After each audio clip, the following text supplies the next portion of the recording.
स्वागत है आप सभी का हमारे YouTube चैनल पे।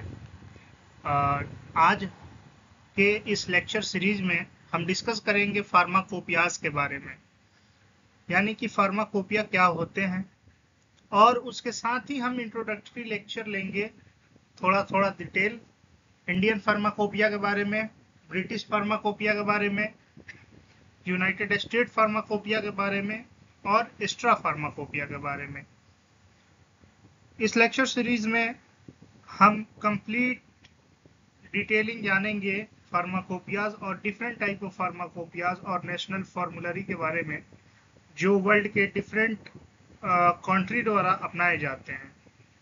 तो चलिए शुरू करते हैं। इससे पहले एक रिक्वेस्ट कि आप हमारे चैनल को सब्सक्राइब कर दें। ठीक है, चलते हैं नेक्स्ट स्लाइड। सबसे पहले जानते हैं फार्माकोपिया होता क्या है।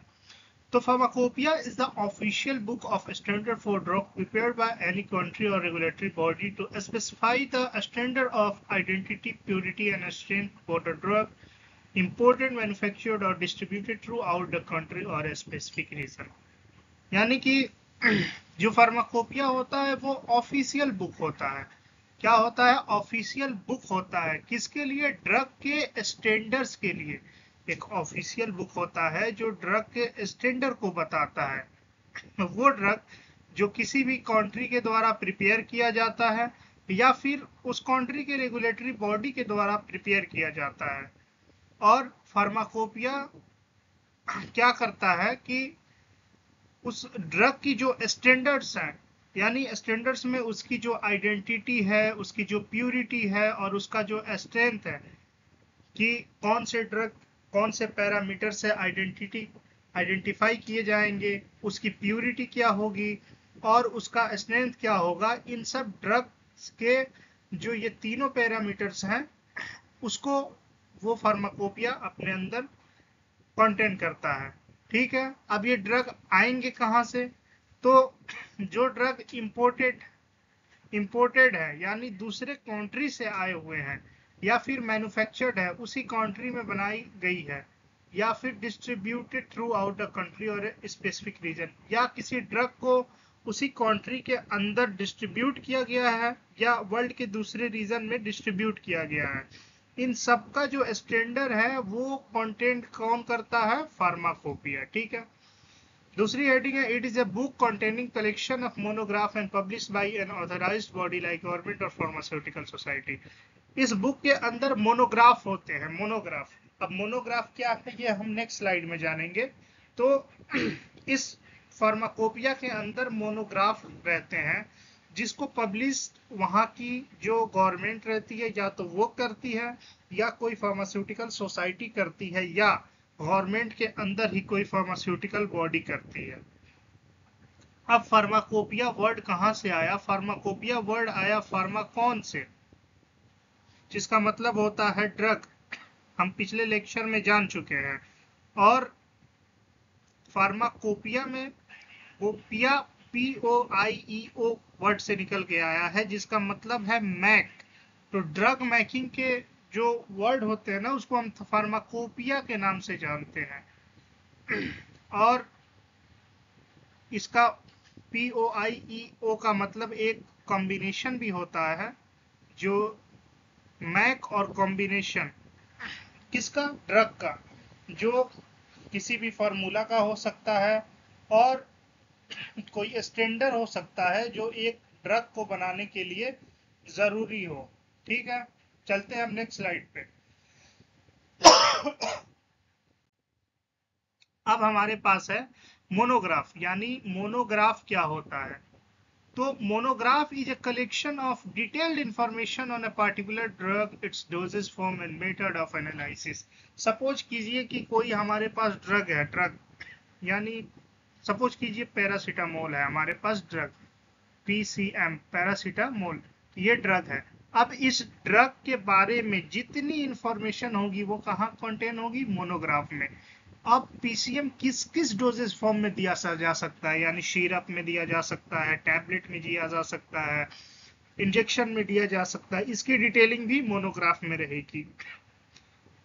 और मेथड ऑफ एनालिसिस यानी कौन कौन से एनालिसिस मेथड है जिनको करके हम उसकी प्योरिटी को जांचेंगे, उसकी स्ट्रेंथ को जानेंगे, वो भी कहाँ, मोनोग्राफ में रहेगी। ठीक है, अब मोनोग्राफ में क्या होता है, सबसे पहले होता है केमिकल नेम। किसी भी ड्रग का केमिकल नेम, जैसे पैरासीटामोल जेनरिक नेम है, एसिटाइल सैलिसाइलिक एसिड उसकी केमिकल नेम है। तो केमिकल नेम फर्स्ट पे केमिकल नेम मोनोग्राफ के अंदर रहता है। दूसरा रहता है फॉर्मूला रोटेशन, यानी लीवो रोटेशन और डेक्स्ट्रो रोटेशन और भी जितने फॉर्मूला रोटेशन है वो इसके अंदर रहते हैं। तो इस फार्मूला रोटेशन की भी जानकारी मोनोग्राफ में रहती है। सोल्युबिलिटी, यानी वो कितना सॉल्युबल है एक्वा एजेंट में और ऑर्गेनिक एजेंट में, या फिर उसकी सॉल्युबिलिटी क्या है, वो बॉडी के अंदर एब्जॉर्ब होगा कि नहीं होगा, ये सारी डिटेलिंग सॉल्युबिलिटी की भी मोनोग्राफ के अंदर रहता है। फिर आता है आइडेंटिफिकेशन। अब कौन कौन सी टेस्ट करेंगे, कौन कौन से एनालिसिस करेंगे जिससे हमारी जो ड्रग है उसकी आइडेंटिफाई हो सके, उसकी आइडेंटिफिकेशन हो सके, उसको आइडेंटिफाई किया जा सके कि ये ड्रग जो है वो खास ड्रग है। तो ये आइडेंटिफिकेशन की जो जानकारी होगी वो भी हमारे मोनोग्राफ में होगी। फिर आता है पीएच, यानी हमारा जो ड्रग होगा उसकी पीएच क्या होगी और बॉडी पे क्या असर डालेगी, ये भी मोनोग्राफ के अंदर आता है। फिर आता है एसे, यानी अब ड्रग तो हमें मिल गया, अब कौन कौन से ऐसे करके हम उसकी प्योरिटी की जांच करेंगे, ये सारी चीजें भी हमारे मोनोग्राफ में आएगी। फिर आता है स्पेसिफिक ऑप्टिकल, यानी लीवोडेक्स्ट्रो की बात आई तो इसमें ऑप्टिकल रोटेशन होता है, जैसे सेट्रिजिन में लीवोसेट्रिजिन, डेक्स्ट्रोसेट्रिजिन। तो ये सब जो है इसी स्पेसिफिक ऑप्टिकल रोटेशन के अंदर मोनोग्राफ के अंदर कंटेन करता है। फिर होता है लॉस एंड ड्राइंग, यानी उसको जब ड्राई किया जाएगा एक स्पेसिफिक टेम्परेचर पे एक स्पेसिफिक टाइम के लिए, तो कितनी कंटेंट उसमें से ड्राई होगी, ये भी मोनोग्राफ के अंदर कंटेंट रहता है। फिर होता है सल्फेटेड एस, यानी उसको जब जलाया जाएगा तो उसके अंदर जो एस बचेगी यानी राख बचेगी, उसमें सल्फर कंटेनिंग राख कितनी होगी, ये भी हमारी डिटेलिंग मोनोग्राफ के अंदर रहता है। सल्फर जो है हमारी बॉडी के लिए नुकसानदायक है, इसीलिए इसका एनालिसिस भी किया जाता है। और डोज बेहद ही जरूरी है इसके लिए कि चाइल्ड के लिए, एडल्ट के लिए, ओल्डर के लिए कौन से डोज किसने के लिए दिया जाएगा, तो इन सब चीज की डिटेलिंग जो है वो भी मोनोग्राफ के अंदर रहेगी। ठीक है, अब हम चलते हैं नेक्स्ट स्लाइड पे। अब यहाँ बात करेंगे कि फार्माकोपिया की जरूरत क्यों है हमें, इंपॉर्टेंस ऑफ फार्माकोपिया, या फिर वो हमारे लिए क्यों इंपॉर्टेंट है। ठीक है, तो to maintain the uniformity and control the standard of drug available in market. जैसे सपोज कीजिए कि अगर कोई अलग अलग लोग अपने अपने फॉर्मूले से ड्रग बनाना स्टार्ट करते हैं, तो इसमें क्या होता है कि अलग अलग डोजेस आ जाएंगी, वो जो टैबलेट होगा डोजेस फॉर्म होगा उसका स्ट्रेंथ आ जाएगा, अलग अलग तरीके से उसकी मैन्युफैक्चरिंग होगी तो साइड इफेक्ट्स भी आएंगे। इसीलिए फार्माकोपिया में एक स्टैंडर्ड सेट किया गया है कि इस ड्रग को बनाने के लिए इतने मात्रा में इस केमिकल का यूज है। ठीक है, तो उस स्टैंडर्ड ऑफ ड्रग को कंट्रोल करने के लिए हमें फार्माकोपिया की जरूरत है। और यूनिफॉर्मिटी, अब जैसे कोई ड्रग बनाए तो 100% उसमें ये आया, जो हमारा फाइनल प्रोडक्ट आया वो 100% आया, किसी के अंदर 90% आया, किसी के अंदर 85% आया, किसी के अंदर 92% आया, 93% आया, तो यहाँ यूनिफॉर्मिटी नहीं होगी। तो इस यूनिफॉर्मिटी को मेंटेन करने के लिए हमारा फार्माकोपिया बेहद ही जरूरी है। दूसरी चीज एडल्टरेटेड ड्रग, यानी मिक्स ड्रग, जैसे सेम लुकिंग एपीआई या सेम लुकिंग एक्सिपिएंट्स वगैरह को मिक्स करके जो ड्रग बनाए जाते हैं उसके एडल्टरेटेड ड्रग बोलते हैं। तो इन ड्रग को अवॉइड करने के लिए भी हमें फार्माकोपिया की जरूरत है। कंप्लीट इंफॉर्मेशन और drug and their dosages form, अब जैसे किसी ड्रग के बारे में कोई कंप्लीट इंफॉर्मेशन चाहिए तो हमें जरूरत थी कि एक ऐसी बुक पब्लिश की जाए जहाँ पे कंप्लीट इंफॉर्मेशन हो किसी ड्रग के बारे में, तो यहाँ फार्माकोपिया की जरूरत हमारी पूरी कर फार्माकोपिया के द्वारा ये जरूरत हमारी पूरी हो गई। अब डोजेस फॉर्म के बारे में, जैसे टैबलेट, सिरप, जैसे पैरासीटामोल के में भी हम टैबलेट डोजेस फॉर्म लेते हैं तो कौन से स्ट्रेंथ से बनाएंगे, मार्केट में 250, 500, 625, ये सब 650, ये सब स्ट्रेंथ में मार्केट में अवेलेबल है। ठीक है, तो इसके बारे में भी जो कंप्लीट इंफॉर्मेशन मिलेगी वो हमारे फार्माकोपिया में मिलेगी। अब लेबोरेटरी, इंडस्ट्री और एकेडमिक इंस्टीट्यूशन के लिए रेफरेंस की जरूरत होती है। वहाँ वो बच्चों को जब सिखाते हैं लैब में या इंडस्ट्री में या किसी भी कॉलेज वगैरह में, तो वहाँ पे हमें रेफरेंस की जरूरत होती है कि कौन से रेफरेंस दे हम, जो ये टेक्निक बता रहे हैं, जो मेथड बता रहे हैं दवा बनाने के लिए, ये किस स्टैंडर्ड बुक से ली गई है या किस वैज्ञानिक के द्वारा खोजी गई है। ऐसे में तो हम किसी आम आदमी का भी थीसिस उठा के नहीं पढ़ा सकते। तो इस चीज को पूरा करने के लिए हमें फार्माकोपिया की जरूरत पड़ी थी और इस फार्माकोपिया से पूरी हो गई। चलते हैं नेक्स्ट स्लाइड पे। तो फॉर्मूलरी के बारे में क्या होता है, ठीक है, जैसे कोई भी मेडिसिनल प्रिपरेशन जो होता है, कोई भी मेडिसिनल प्रिपरेशन के कंपाउंडिंग के लिए एक फार्मूला जरूरत पड़ता है, एक फार्मूले की जरूरत पड़ती है या बहुत सारे फार्मूले की जरूरत पड़ती है ड्रग को बनाने के लिए। तो उसी फार्मूला को और ड्रग को बनाने की जो फार्मूला है उसका जो लिस्ट है उसको हम फार्मूलरी कहते हैं। Formulary are the list of drug और collection of formulas for the compounding of medicinal preparation.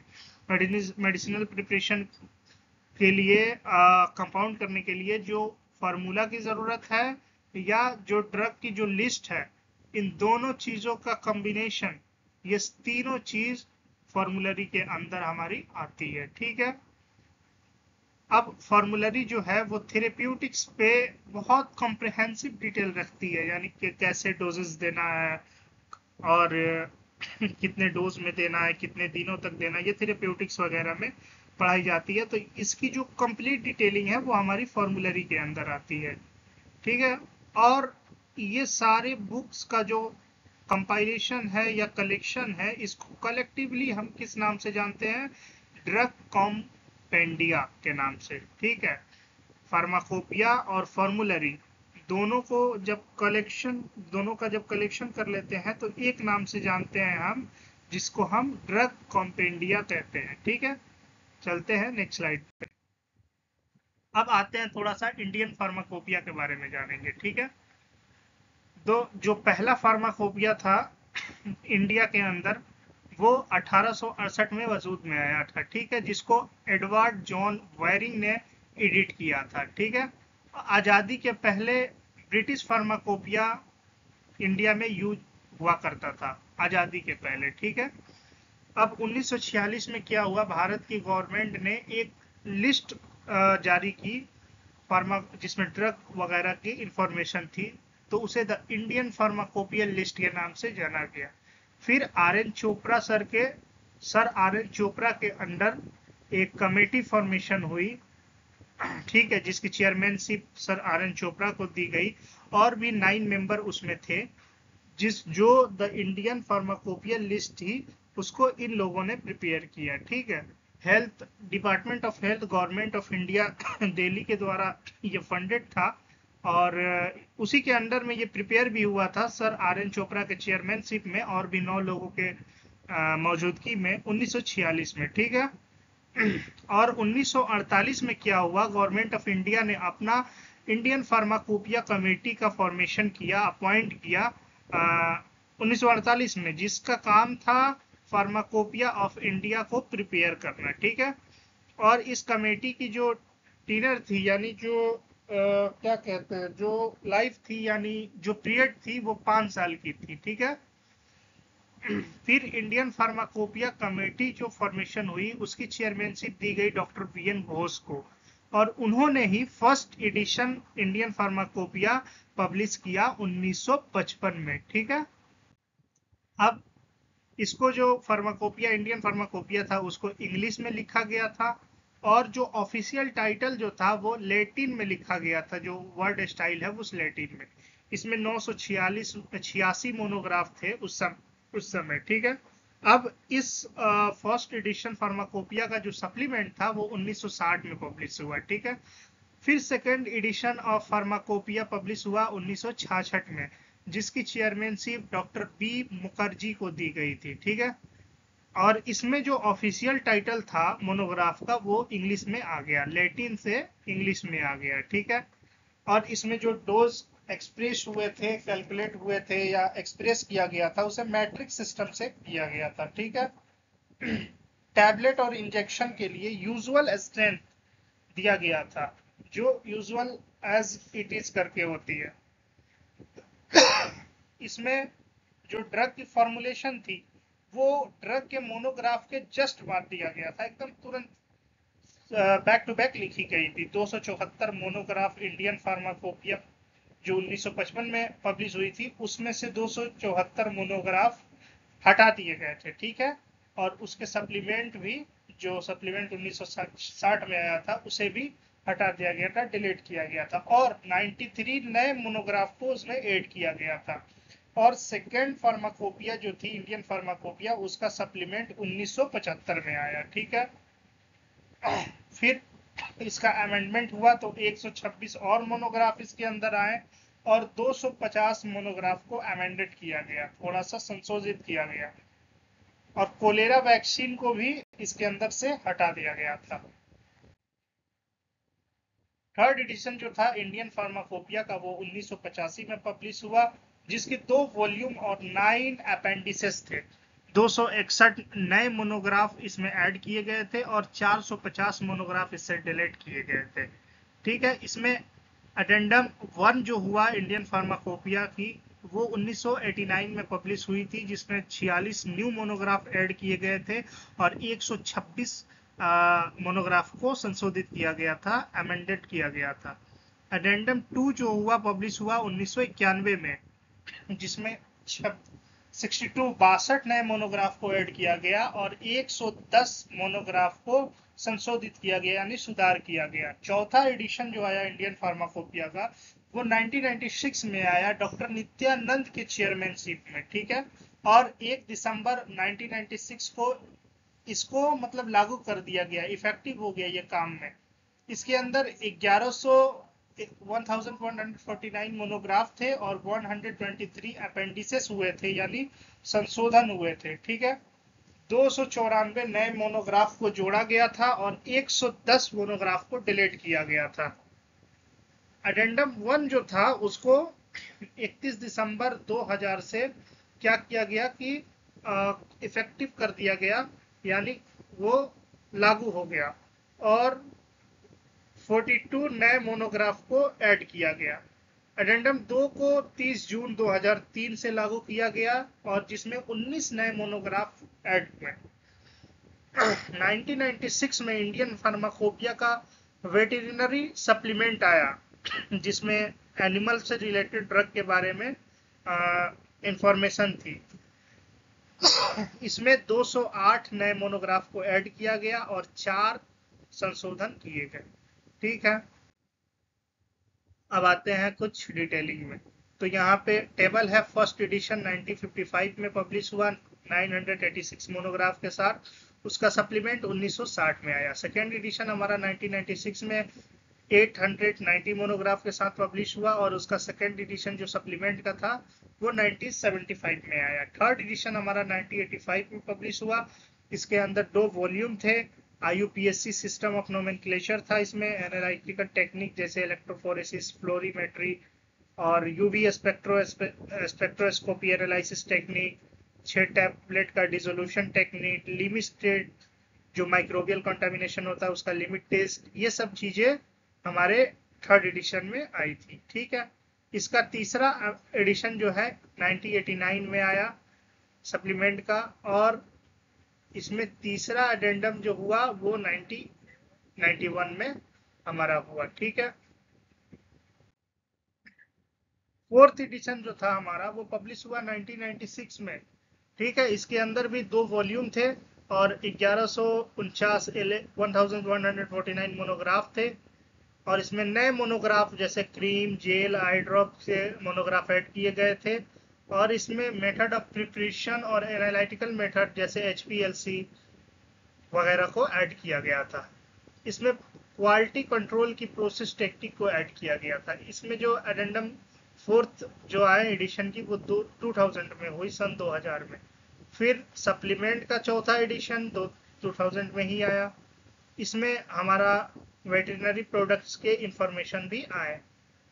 फिर एडेंडम फोर्थ 2002 में फिर आया, और एडेंडम फोर्थ 2005 में फिर आया। मतलब इस ईयर में पब्लिश हुआ था इसके पार्ट्स। ठीक है, पांचवा एडिशन 2007 में आया, 3 वॉल्यूम में आ गया। और उसमें जो एडेंडम जो सुधार हुए थे वो 2008 में पब्लिश हुए। ठीक है, छठा एडिशन जो आया वो 2010 में आया। इसमें 3 वॉल्यूम कंटेंट किए थे। एडेंडम 6 जो हुआ एडिशन का वो 2012 में हुआ। सातवां एडिशन 2014 में आया, 3 वॉल्यूम और डीवीडी के साथ। उसके सातवें एडिशन एडेंडम 2015 और 2016 में आए। अभी आठवां जो एडिशन है, आठवां एडिशन हमारा भी आ गया है, जो हमारा 2018 में आया, और यही सबसे लेटेस्ट फार्माकोपिया है जो चल रहा है मार्केट में। ठीक है, फिर जानते हैं ब्रिटिश फार्माकोपिया के बारे में। ब्रिटिश फार्माकोपिया यूके में और दुनिया के अलग अलग पार्ट्स में जो ड्रग का ऑफिशियल स्टैंडर्ड बताता है उसे ब्रिटिश फार्माकोपिया कहते हैं। यानी ब्रिटेन के लोगों ने अपना एक अलग फार्माकोपिया बना के रखा है।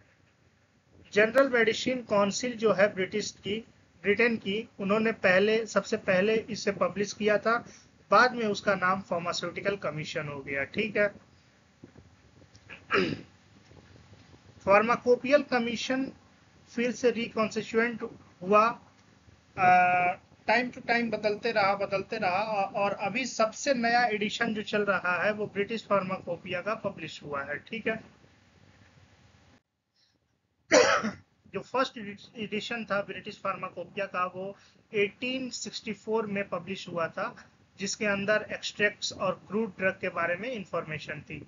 14th एडिशन जो था वो 1988 में पब्लिश हुआ, जिसके अंदर 2100 मोनोग्राफ 2 वॉल्यूम में पब्लिश थे। पहले वॉल्यूम में हमारे मेडिसिनल और फार्मास्यूटिकल सब्सटेंस के मोनोग्राफ पब्लिश हैं, और दूसरे में हमारे जो फॉर्मुलेशन है डोजेस फॉर्म और ब्लड प्रोडक्ट्स और अपेंडिसेस, ये वॉल्यूम 2 में है। ठीक है, और अब जो एडिशन है ब्रिटिश फार्माकोपिया का वो एनुअली पब्लिश होता है, हर साल पब्लिश होता है, और 6 वॉल्यूम में पब्लिश होता है। अब जानते हैं ब्रिटिश फार्मास्यूटिकल कोडेक्स के बारे में। ब्रिटिश फार्मास्यूटिकल कोडेक्स क्या होता है? तो ब्रिटिश फार्मास्यूटिकल कोडेक्स जो है वो हमारा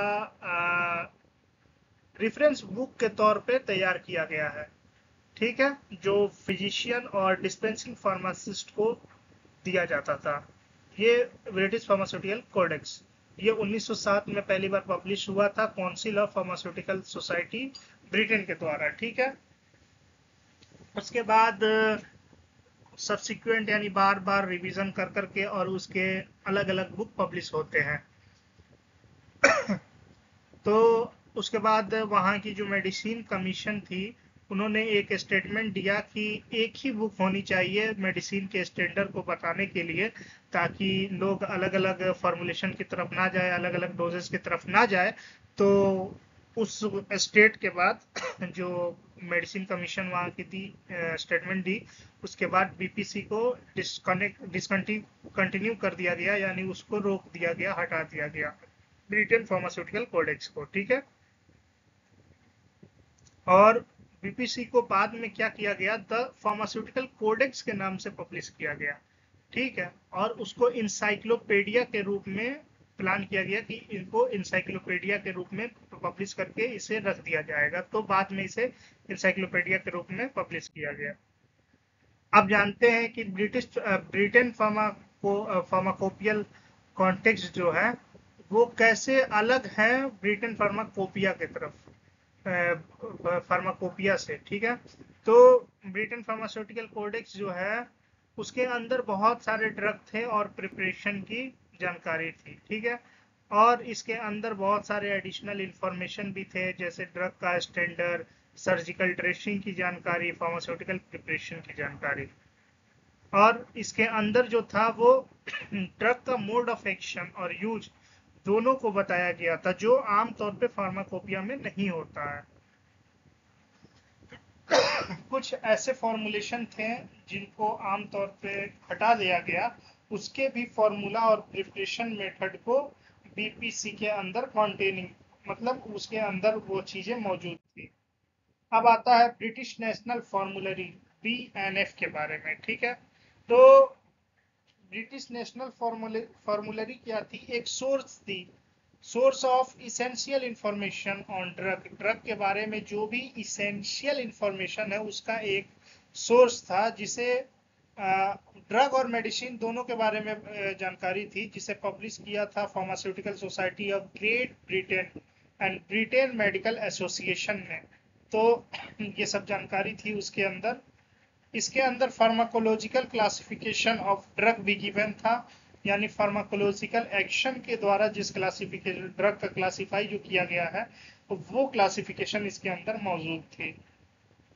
फार्मास्यूटिकल नॉर्म्स के अंदर जो प्रिपरेशन मेथड है या प्रिपरेशन टेक्निक है, वो सारी इंफॉर्मेशन इसके अंदर कंटेंट थी ब्रिटिश नेशनल फॉर्मूलरी के अंदर। ठीक है, जो ड्रग है उसके एक्शन के बारे में, उसके यूज के बारे में, उसके डोजेस के बारे में और उसके एडवर्स रिएक्शन के बारे में भी इंफॉर्मेशन हमारी ब्रिटिश नेशनल फॉर्मूलरी के अंदर कंटेंट थी, जो आमतौर पे नहीं होता है फार्माकोपिया में। फिर आइए यूएसपी यानी यूनाइटेड स्टेट फार्माकोपिया के बारे में थोड़ी सी जानकारी लेते हैं।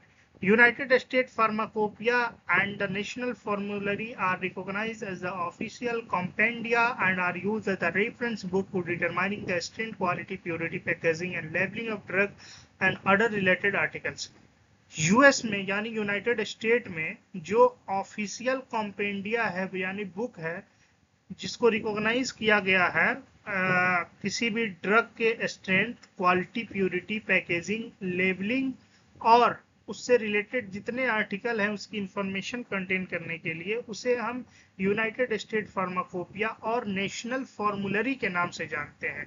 ये यूनाइटेड स्टेट के अंदर। ठीक है, 1820 में यूएस फार्मास्यूटिकल कन्वेंशन में हमारा पहला यूएसपी जो है वो पब्लिश हुआ था, यूनाइटेड स्टेट फार्माकोपिया, जिसे इंग्लिश और लैटिन में लिखा गया था। इसमें 272 ड्रग के बारे में इंफॉर्मेशन थी। और अभी के बारे में, अभी जो हमारा जो यूएसपी है उसके अंदर करीब 3400 मोनोग्राफ्स हैं अलग अलग ड्रग के और उसके प्रोडक्ट के, जो 160 चैप्टर में, जनरल चैप्टर में डिटेलिंग है। मोनोग्राफ टेस्ट यानी उस ड्रग से रिलेटेड जो भी टेस्ट हैं उसको सपोर्ट करने के लिए बहुत सारी डिटेलिंग दी गई है इसके अंदर, और बहुत सारे इंफॉर्मेशन दी गई है ड्रग के बारे में। यूएसपी के अंदर 16 मोनोग्राफ और 9 जनरल चैप्टर हैं न्यूट्रिशनल सप्लीमेंट्स के ऊपर। न्यूट्रिशनल सप्लीमेंट्स एक बहुत ही बेहतरीन तरीका है रोगों से प्रिवेंट करने का। अब आते हैं नेशनल फॉर्मूलरी के बारे में। नेशनल फॉर्मूलरी यूएस के द्वारा 1888 में पब्लिश किया गया था अमेरिकन फार्मास्यूटिकल एसोसिएशन के द्वारा। ठीक है, यूएसपी और नेशनल फॉर्मूलरी को अब कंबाइन करके एक सिंगल बुक बना दिया गया है, यूएसपी एनएफ करके। ठीक है, इसमें जो यूएसपी एनएफ है यानी यूनाइटेड स्टेट फार्माकोपिया और नेशनल फॉर्मूलरी, उसमें 25वां रिवीजन हुआ है यूएसपी से, यानी यूएसपी से 25वां जो रिवीजन हुआ है ड्रग और उससे रिलेटेड कंटेंट, उसके आइडेंटिटी के बारे में वो कंटेंट है। और 20वां रिवीजन नेशनल फॉर्मूलरी के बारे में जो है वो 2002 में हुआ था, वो यूएसपी के अंदर हमारा कंटेनिंग है। और 2002 के बाद जो यूएसपी एनएफ है उसे हर साल पब्लिश किया जाता है। अभी के जो नेशनल फॉर्मूलरी है उसके अंदर 3800 मोनोग्राफ है, डाइटरी सप्लीमेंट को छोड़ के 3800 मोनोग्राफ ड्रग के ऊपर है हमारे। ठीक है, चलते हैं नेक्स्ट स्लाइड पे। इंटरनेशनल फार्माकोपिया के बारे में जानते हैं कि इंटरनेशनल फार्माकोपिया क्या होता है। इंटरनेशनल फार्माकोपिया जो है वो WHO के द्वारा पब्लिश किया जाता है। WHO के द्वारा पब्लिश किया जाता है और डेवलपिंग कंट्री जो है यानी विकासशील देश है उनके द्वारा अभी प्रैक्टिकली यूज किया जाता है। जो ड्रग के मामले में अभी डेवलपिंग कंट्री है उनके द्वारा यूज किया जाता है। जो ड्रग के मामले में कंट्री डेवलप हो चुके हैं उनकी अपनी अपनी फार्माकोपिया है। ठीक है, इंटरनेशनल लेवल पे एक ज़रूरत पड़ी ऐसे ही जैसे इंडिया में अपना इंडियन फार्माकोपिया है, ब्रिटेन में अपना ब्रिटिश फार्माकोपिया है, यूनाइटेड स्टेट में अपना यूएसपी है, एनएफ है। तो ऐसे ही इंटरनेशनल लेवल पे एक ज़रूरत पड़ी एक ऐसे किताब की जिसमें सारे ड्रग के डोजेज जो है वो डिफाइन हो और यूनिफॉर्मिटी मेंटेन हो। तो WHO ने इस फार्माकोपिया का प्रिपेयर किया। ठीक है, इंटरनेशनल यूनिफॉर्मिटी और स्टैंडर्डाइजेशन ऑफ ड्रग को मेंटेन करने के लिए इंटरनेशनल फार्माकोपिया की जरूरत पड़ी तो उसे पूरा किया गया। सबसे पहले 1951 में मल्टी लैंग्वेज में पब्लिश किया गया था इंटरनेशनल फार्माकोपिया। सबसे पहले इंग्लिश में भी, फ्रेंच में भी, जर्मन में भी, जापानीज में भी और भी दुनिया के कई लैंग्वेज में पब्लिश किया गया था इसे। ठीक है, अब आते हैं यूरोपियन फार्माकोपिया के बारे में। यूरोपियन फार्माकोपिया यूरोप के अंदर ड्रग के स्टैंडर्ड्स और उससे रिलेटेड सब्सटेंस की इंफॉर्मेशन देने के लिए जरूरी है, जिसे काउंसिल ऑफ यूरोप के द्वारा हमारा इसे पब्लिश किया गया था। ठीक है, फर्स्ट वॉल्यूम जो है यूरोपियन फार्माकोपिया का वो 1969 में पब्लिश किया गया था यूरोपियन फार्माकोपिया के नाम से। ठीक है, इसके अंदर 2000 स्पेसिफिक जनरल मोनोग्राफ हैं जिसके अंदर different chemical substance, antibody, biological vaccines, immunosera, radiopharmaceuticals, herbal drug and homeopathic preparation के बारे में डिटेल है। ठीक है, और अब आते हैं जापानीज फार्माकोपिया के बारे में। जापानीज फार्माकोपिया के बारे में, जापानीज फार्माकोपिया जापान के अंदर जो quality of drug standardization of drug है उसको मेंटेन करने के लिए लाया गया था ministry of health, labour and welfare Japan के द्वारा। ठीक है, ये जापानीज फार्माकोपिया जापान के अंदर रेगुलेट करता है प्रॉपर्टी और क्वालिटी ऑफ ड्रग। ठीक है, इसके अंदर जनरल नोटिस है और क्रूड ड्रग से रिलेटेड बहुत सारे रूल्स हैं, रूल और ड्रग प्रिपरेशन से रिलेटेड रूल्स हैं, जनरल टेस्ट से रिलेटेड रूल्स हैं, प्रोसेस करने के हमारे डिटेलिंग है, एपरेटस कौन कौन से यूज होंगे उसकी डिटेलिंग है, और ऑफिशियल मोनोग्राफ है बहुत सारे ड्रग्स के बारे में। ठीक है, सबसे पहले 1886 में इसे पब्लिश किया गया था जापान में जापानीज फार्माकोपिया के नाम से, और उसके बाद बहुत बार इसको रिवाइज किया गया। ठीक है, आप सबका बहुत बहुत धन्यवाद इस वीडियो को देखने के लिए। आप इस सारी डिटेलिंग फार्माकोपिया के बारे में दी जा चुकी है, और इसके बाद भी अगर आपके पास कोई सवाल है तो आप हमें कमेंट करें, जवाब जरूर दिया जाएगा। वीडियो को लाइक करें, शेयर करें और चैनल को सब्सक्राइब कर दें। बहुत बहुत धन्यवाद।